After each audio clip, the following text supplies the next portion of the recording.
Ongi etorri guztiei virtual esperientziak bideotutorial berri honetara.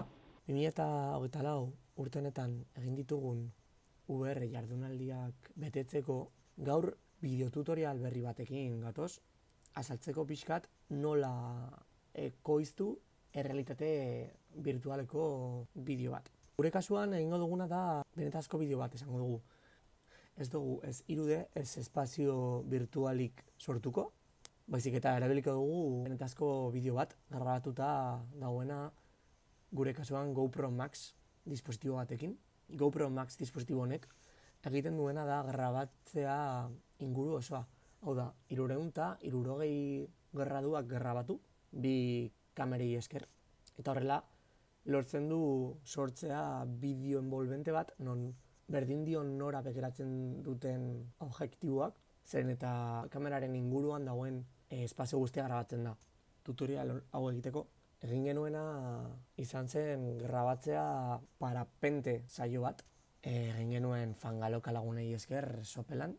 Jarri genuen kamera pertsona baten kaskuaren gainean, bai eta selfie stick baten. Eta horrela grabatu genuen parapente esperientzia hori.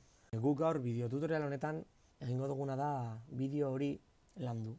Landuko dugu bideo hau 360ko pieza bat ekoiztu ahal izateko.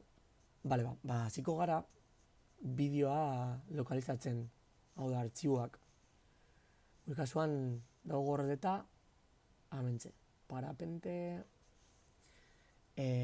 GoPro Maxek egiten duena da sortzea bideoa bi formatu ezberdinetan. .360 eta .lrv. Guk behar duguna da .360.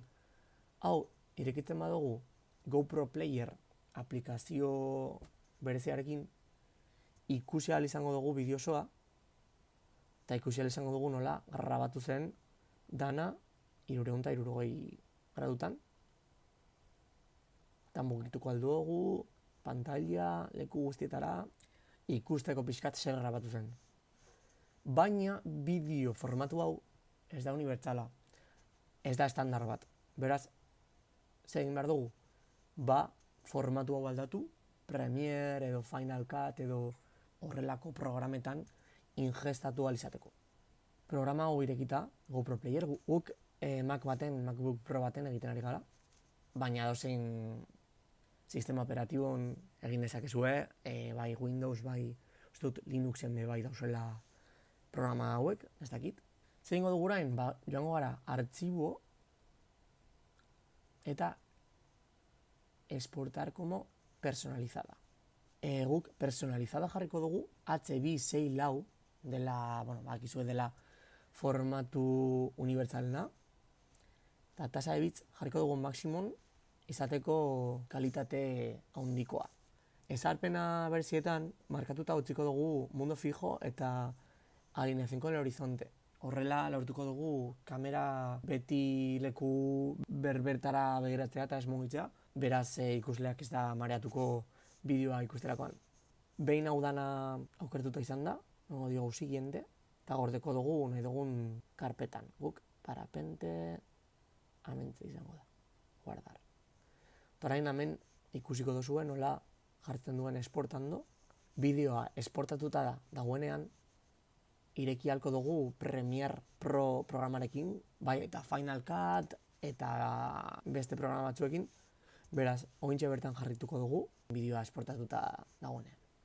Eta hemen dugu artxiboa, parapente.mp4. mp4 formatua ja da unibertsala, estandarra eta ireki dezakegu Premiere programarekin.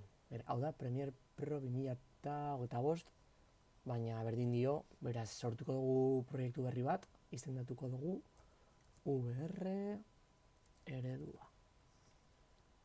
Sortuko da proiektua, eta hementxe importatuko dugu bideoa.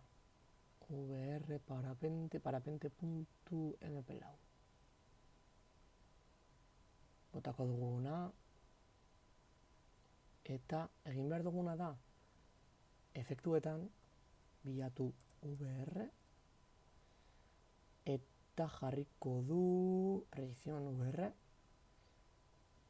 horrelaxe, eta amentze esarpenetan aurkituko dugu conmutar visualización de vídeo de realidad virtual. Eta horrela, hemendik ikusi ahalko dugu, ez dugu gomendatzen hau mugitzea, zeratik hau ez duelako mugitzen bideoa, baizik eta zure bisorea, eta pixkat konfuso izan daiteke, beraz, jarriko dugu beti 0 eta 0, eta horrela jakingo dugu nora begiratzen ari den bideoa ontsa bertan. Eta parametro hauekin, panoramikarekin, mugitu ahalko dugu hori, horizontal lerroa. Jartzeko ikuspuntua guk nahi dugun tokian, adibidez, point of view bat egiteko jarriko dugu hementxe. Inklinatu dezakegu bai, ez badau zuzenduta horizontea, baina hortzen baduzue aktibatu dugula lehen horizonte fijo, jada dau egin dau. Panoramika aktibatuko dugu, animazioa aldatzeko. Ez dugu asko aldatuko panoramika deklinazioa ikusleak mareatu edo zorebetu ez da esan. Baina bai point of view hori egiteko ikuspuntua zuzendu beharko dugu. Zagatzen badugu play, nahi izatekotan edo behar izatekotan mugituko dugu ja panoramika. Jarriko dugu horrela, eta ikusiko dugu nola azten den hemen esperientzia azten da hori da korrika egiten, eta bat batean salto ingo dugu horixe da. Zuzenduko dugu hemen, hau, horrela. Eta ja gauz, point of view hori ikusten, hemen zuzenketa berriz. Eta hau da pixkat hori, parapente egiten duen pertsonak ikusten duena. Kasu honetan, sopelako ondartza polit hori, uste dut la salvaje dela. Jarretuko dugu ikusten bideo osoa, baina printzipioz, bai, egin da. Guk normalean sakatzen dugu hemen kurba, pixkat suabizatzeko ikuspuntu aldaketak, ez izateko bat batean tajo bat. Bale, ba. Bueno, jara guk konmutatu dugu VR bideoa, hementxe. Gehituta dago VR efektua, eta orain falta zaigun gauza bakarra, importantea dena bai, da esportazioa. MP4 formatuan esportatuko dugu, baina MP4 berezi baten. Bai YouTubeen, bai VR betaurrekoetan ikusi izateko. Beraz, ingo dugu exportar medios, vale? Joango gara puntuz puntu ikusten ze aldatu eta zer ez.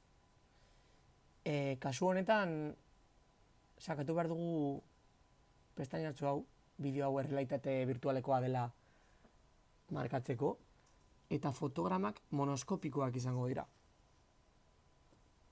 Behin hau eginda, beste guztiaz dugu mugituko. Hau ez dugu ikutu behar. Gure kasuan, GoPro Max grabatzen du laukan, eta hemen dago lauka ikusten baduzue, H264 formatua aukeratuta, bebai, sakatzen dugu esportar, eta hasiko da esportazioa. Eta minutu hau amaitzean izango dugu jada bideoa, erabilgarri, baina ikusiko dugu bebai nola igo bideoa YouTubera. Ikusteko nola egin dugun dana ondo, eta hartuko dugu hemendik, VR eredua, igo, hemen jarriko dugu, hori, VR eredua, parapente. Ez dugu bizibilitatean jarriko dugu, okulto, zigotzeko publikoki, eta gorde. Eta horren ikusiko dugu, ondo egin dugun, edo ez. Bale, hemen dugu bideoa igota, oraindik prozesatzen ari da, baina ja da badau igota, ikusiko dugu hemen, eta bai, ondo egin dugu. Ikusten dozue, hau mugitu dezakegula, 360 gradutan.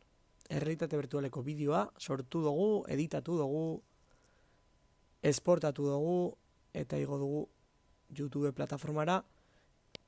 Hemen daukagu bideoa, igota laukan YouTube plataforman, edo VR betaurrekoetan, edo errealitate virtuala soportatzen duen edozein tokian. Beraz, mila esker bideotutorial hau ikusteagatik, mila esker VR jardunaldietara etortzeagatik, eskerrik asko Bizkaiko Foru Aldundiara proiektu hau posible egiteagatik, eta hurrengoan elkar ikusiko dugu. Aio!